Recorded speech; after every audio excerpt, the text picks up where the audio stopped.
As I awoke on the morning of my 31st birthday, I was inundated with messages from my relatives. There was a constant buzzing sound coming from my phone, which was sitting on the nightstand. Each notification was a small ping that pierced the silence of my flat. When I grabbed for it, I was anticipating the typical half-hearted wishes, such as a generic happy birthday from mom or nothing at all from dad. But as I browsed, I felt a tightening in my chest. Photographs were present. Selfies taken at the airport, with snowy peaks in the background and captions gushing about family adventure in Aspen. My brother, who is a golden boy extraordinaire, is smiling while holding skis in his hand. By the fire in the lodge, Mom and Dad are raising a glass of hot cocoa. An individual read, "Living our best life. Thanks to the best surprise ever." Another individual said, "The timestamps fixed my gaze on them. They were present at this very moment, on the occasion of my birthday. And without a shadow of a doubt, I was aware that they were utilizing my savings to finance it. The one that I had constructed piece by piece, the one that they had pleaded with me to give them access to just in case.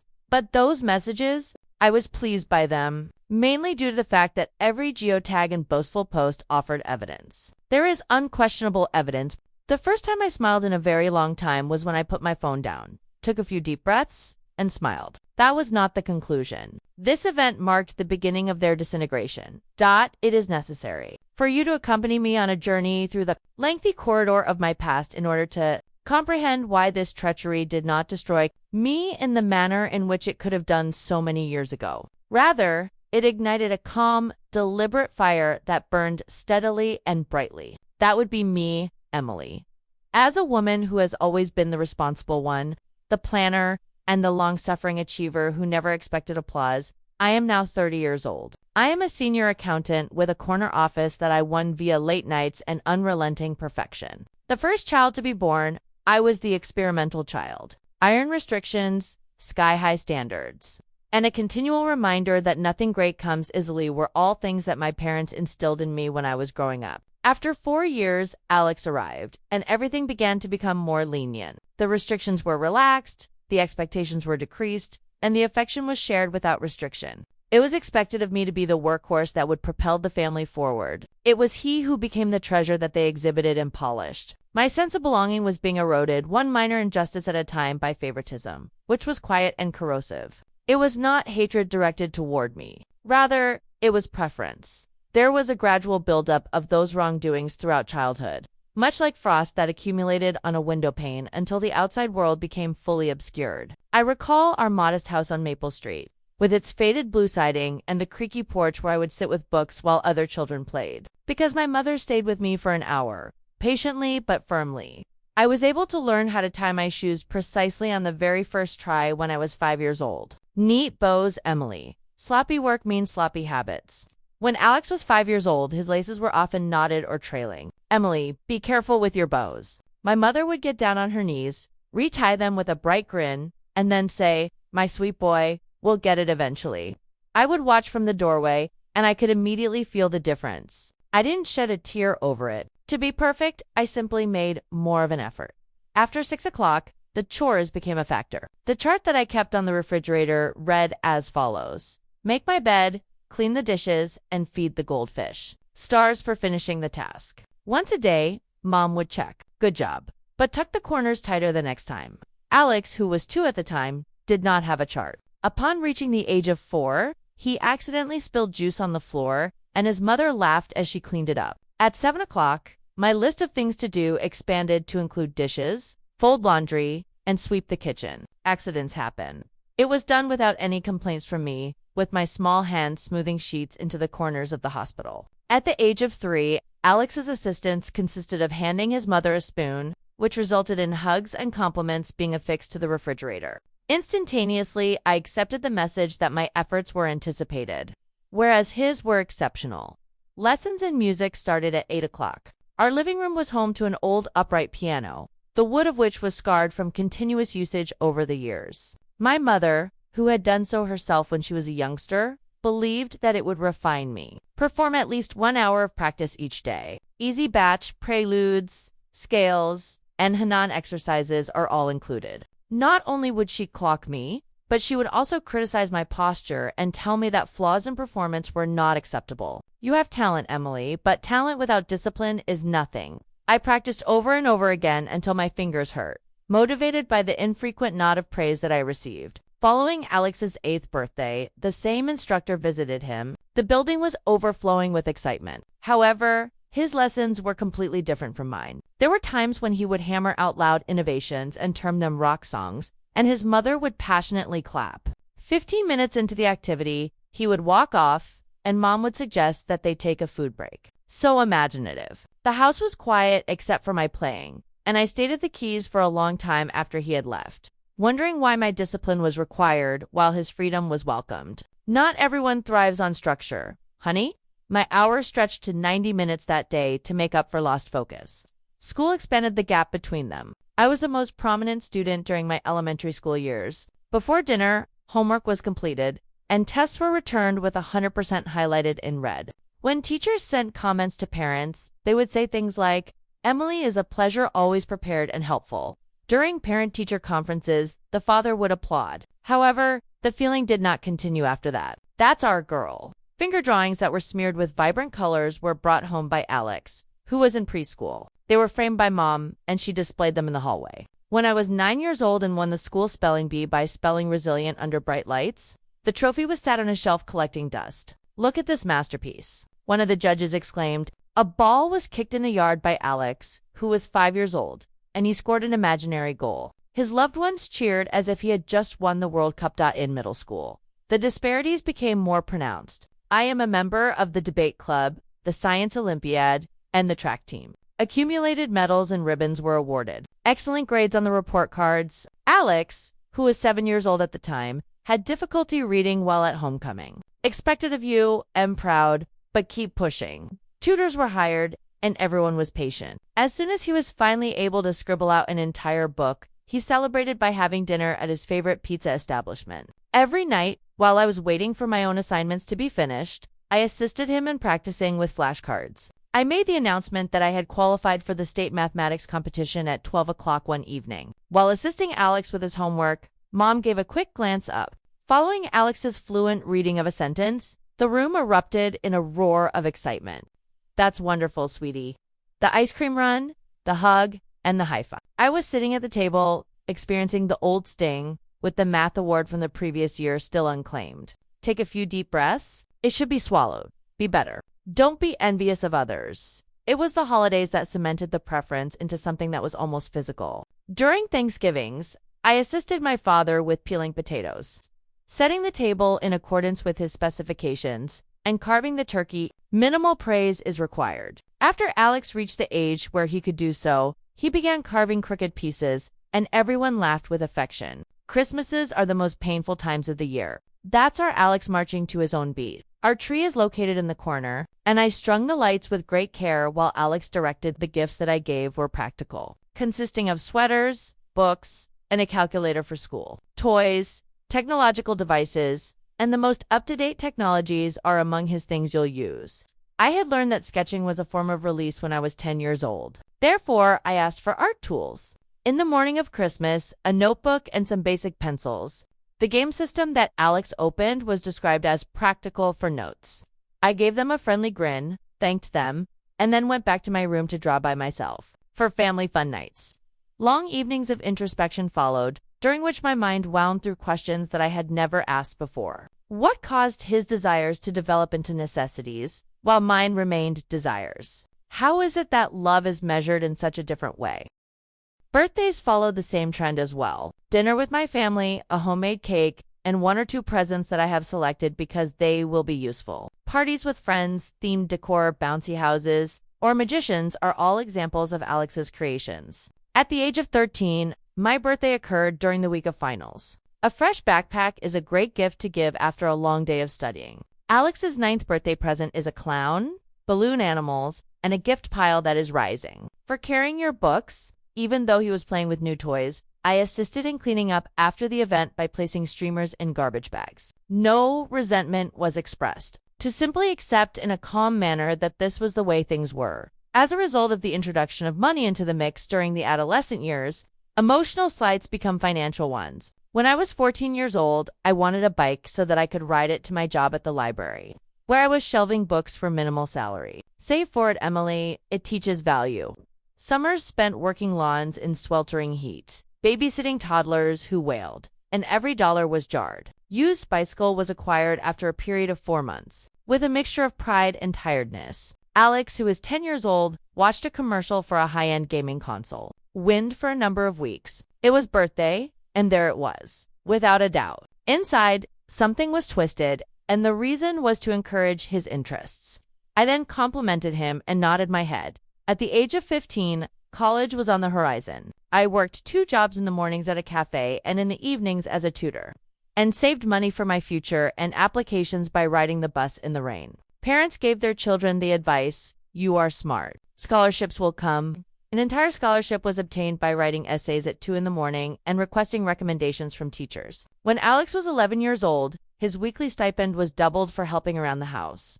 This helping around the house meant that he often took out the trash. The 16th, I kept my jobs and I kept my savings sacred. The automobile keys are Alex's 16th item. Sedan that is used but dependable. During the time that he was revving the engine, I was holding the bus timetable in my palm and staring out the window. He needs it for activities. As a result of those years, I became a steel that was shrouded in quiet. On my way home, I would spend a long bus trip staring out the fogged windows, my mind wandering to the following question. If I was the capable one, why did I have to show it so frequently? How come Alex's potential was able to justify everything, but my accomplishments were considered to be the norm? When I was 18 years old, I arrived at college with my bags packed, scholarship checks in hand, and no contribution from my parents. I rarely went home because I was so preoccupied with my school. Acquired a degree in accounting and graduated with a magna cum laude certificate, initially in employment that is stable, but during the flare-up of Dad's back, I sent money home. Groceries and pain medication. Thank you very much. Alex did not pass the first semester of community college studies. Retake has been funded. Professors are unfair. Dropped to the second level. Not his path. Business ideas followed, including a food truck fantasy that was never realized and an online business that was never established. Each one was supported by the savings of my parents, and I was unaware of this fact. Adulthood honed every edge of the blade. Grinding audits and working overtime for bonuses are the 23rd item. In the automobile, Alex, who was 19 years old, was partying. Insurance coverage expired. Parents purchased a replacement. He requires transportation. I muttered under my breath. 24. You have gotten a promotion. The surgeon family calls is indicative of difficulties. $25 was scrimped for the down payment on an apartment. It was a solitary, joyous evening. There was a visit from the parents. Small, but nice, Alex said as he fell into the second car. Gifted with an upgraded model, the tongue was bitten raw when the speaker said, "Job interviews require reliability. There is no obstacle in the way of the senior accountant." Small firms that require their finances to be balanced began a side consultancy business. Income increased. A nest egg was created. They took note. There were calls from Mom asking, "How is work treating you financially?" Dad's problems were emphasized more. The gorgeous, demanding, and social media obsessed Sarah was introduced to Alex. The engagement is quick. Conversations about weddings predominated. Emily, budget wizard help plan. I responded accordingly. Low-cost venue and do-it-yourself components are suggested. Overlooked. A resort, a live band, and a designer outfit were selected as the expenses skyrocketed. Loan request, $10,000 bridge. Repay soon, with a tremendous burden of guilt. It is wired. The repayment was never made. On the day of the wedding, wearing a pastel dress, I stood as a bridesmaid and smiled as the vows lauded Alex's endless potential.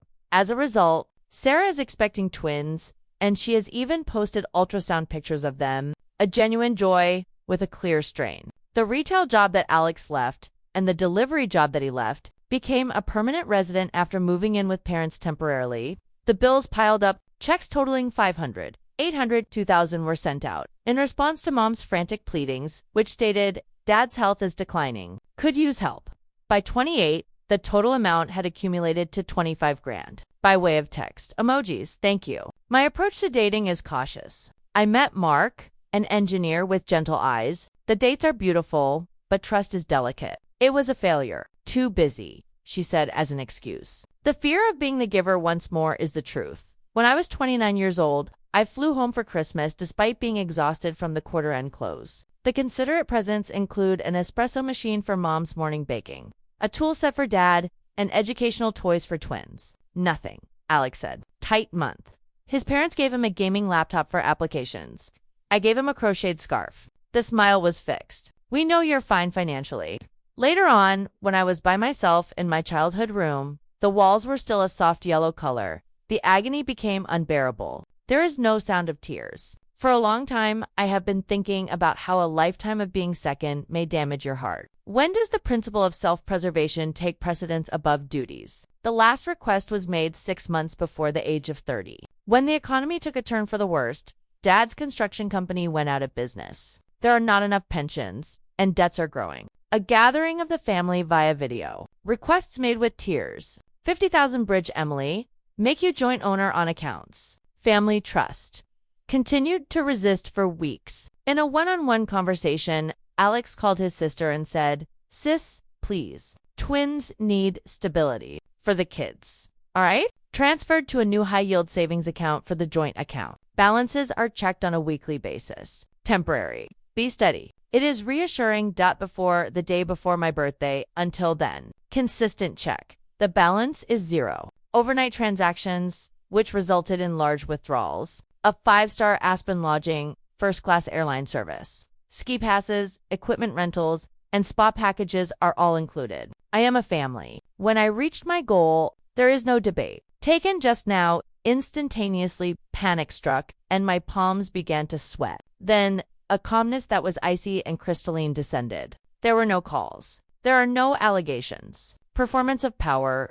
Detailed evidence was acquired, including screenshots with timestamps and hard copies of bank logs. Her mother's Facebook album titled Aspen Magic, Family Bonding featured photographs of champagne breakfasts and private slope lessons. Their socials were open to the public. Alex's Instagram videos feature slow-motion powder skiing with the comment "living like kings." Sarah's posts featured twins wearing little snowsuits with the phrase "dream vacation courtesy of miracles." Geotags scream premium resort. The posts are all scathing. Poetry was the starting point for the planning process, comparable to setting a trap in the thick of the forest, with the wire concealed, the bait positioned, and complete patience. Initially, the Department of Bank Fraud, the proof packet was forwarded to the recipient. The voice was calm and said, "Unauthorized transfers from joint account. I contributed funds, withdrawals not consented.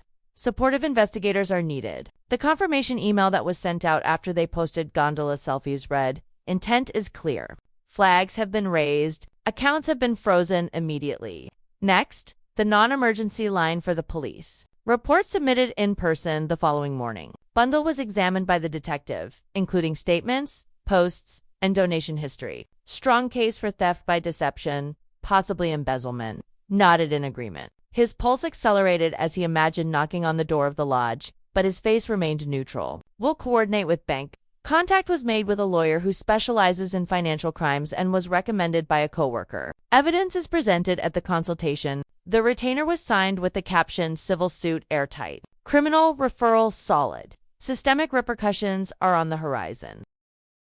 On a deeper level, I was aware that Alex's side gigs were illegal because they were cash employment and undeclared revenue. Discreet searches of public records were used. There is a snowball effect of unpaid parking fines and previous tax liens, a thorough and factual tip provided online by an anonymous IRS employee. There are posts on Sarah's online boutique that claim business deductions for research trips. An audit flag has been submitted through another form, but not retribution. The scales are being balanced. They skied without any awareness for 5 days. The messages came in as the freeze hit. Mom's happy belated birthday. Bank glitch. Alex's frantic. Sis, everything locked. Need your help ASAP. Sarah's twins' accounts bounced. What's going on? Ignored. Posts nonstop. Toasts from the hot tub, gourmet dinners, and best family trip ever. It is a weaponized silence. The return flight arrived in the middle of the week. The following morning, there will be a raid, and warrants will be issued for devices and records. The doorbell cam captured it. Officers at the door, the father shouting with his mother, the mother crying, and Alex being placed in handcuffs for outstanding warrants. Neighbors took footage from their windows. Local videos that get popular, evening news alert. Suburban family accused of stealing daughter's life savings for luxury vacation. The faces of the suspects were a little blurry, but the rest of the community was able to identify them. Outrage and bewilderment were the most common responses. How do you do that to your own child? The court operates quickly. The evidence is astounding, and the digital trail is flawless. It is possible to avoid going to trial by entering into a plea bargain. The full sum, including with any fines and interest, is to be restitution. Home equity was used up, automobiles were repossessed, and retirement accounts were depleted. Sarah left Alex's marriage in the midst of public scrutiny, and a divorce petition was filed, citing financial irresponsibility. The twins were puzzled, but I secretly established education trusts, which were direct to the caretaker and did not require the parents to provide permission, rather than for their future. Unassuming and bright, my victory unfolded before me. A decision resulted in the restitution of twice as much money, a diversified portfolio, a new larger home with sunlight rooms, and well-considered investments were made. Unpacking decades of conditioning is the focus of therapy once a week. First, I will travel by myself to Italy, and then I will travel to Japan. Photos taken by me with all sincerity. Met Liam, a friend of the colleague, a partnership that is consistent and respectful. There is no keeping of score. After what seemed like an unending night, peace eventually sank in, and it was warm and profound. There is no added weight. Earned freedom. That is just. If this tale of transforming profound suffering into a source of peaceful power resonates with you, then click the like button and subscribe for more. Please leave a remark and let us know where you are watching tonight. Please share your personal moment of betrayal to justice if you are prepared to do so. We are all working together to heal, so you are not alone.